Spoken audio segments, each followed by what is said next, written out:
জগন্নাথ মন্দিরটি রয়েছে আমাদের হালিশহর চাঁদনী ঘাটে। তো এই হালিশহর চাঁদনী ঘাটের সন্ধানটা যখন আমি পেলাম, তো আর ঘরে বসে থাকতে পারলাম না, আমি আর তোমাদের দাদাভাই মানে সুমন বেরিয়ে পড়লাম। তো আমি কিভাবে গেলাম, প্রথমে নৈহাটি চলে গেলাম।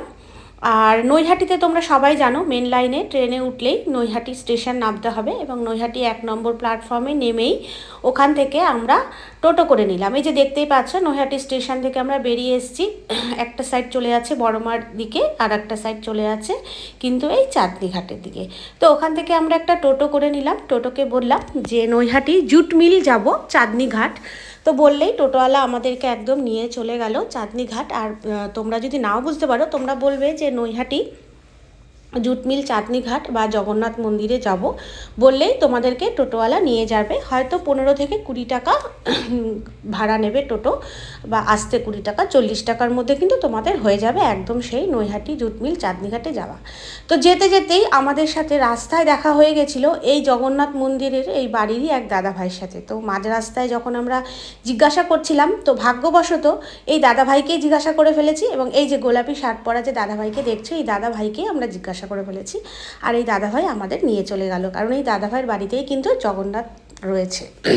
এই দেখো সেই জগন্নাথ, যে জগন্নাথের কথা আমি শুনেছি, এই জগন্নাথটি কিন্তু এমনি কোনো জগন্নাথ নয়, বা মন থেকে কোনো কিছু নয়, এটা স্বপ্নে পাওয়া জগন্নাথ। এই স্বপ্নে পাওয়া জগন্নাথ কিভাবে এখানে আসলো সেই কথাটাই তোমাদের আজকে বলবো। 2014 সালের ঘটনা। এই জগন্নাথ কিন্তু, এই জগন্নাথটি যখন মানে তৈরি হয়নি তার আগে স্বপ্নে পেয়েছিলেন একজন। এবং এই যে জমিটা দেখতে পাচ্ছ যেখানে আমরা ঢুকলাম, ঢুকতেই তোমাদেরকে দেখালাম এই বাড়িটা, এবং দেখাবো চলো যে মন্দিরটা যেখানে তৈরি হচ্ছে, এখনো হয়নি, সেই জমিটা সম্পূর্ণটাই কিন্তু নৈহাটি জুট মিলের আন্ডারে ছিল যখন তৈরি হয়নি জগন্নাথটা। তো এগুলো কিন্তু, তো এই যে বাড়িটা দেখতে পাচ্ছ, এটাও কিন্তু জুট মিলের আন্ডারে আজও অবধি রয়েছে এই বাড়িটা।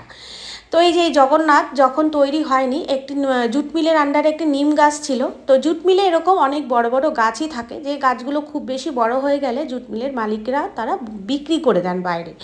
তো এই গাছগুলোকে বিক্রি করেছে, তার মধ্যেই ছিল একটি নিম গাছ। এই নিম গাছটাকে বহুবার বিক্রি করেছে, কিন্তু কেউ কাটতে পারছিল না, গাছটা কিছুতেই কাটতে পারছিল না। ভগবান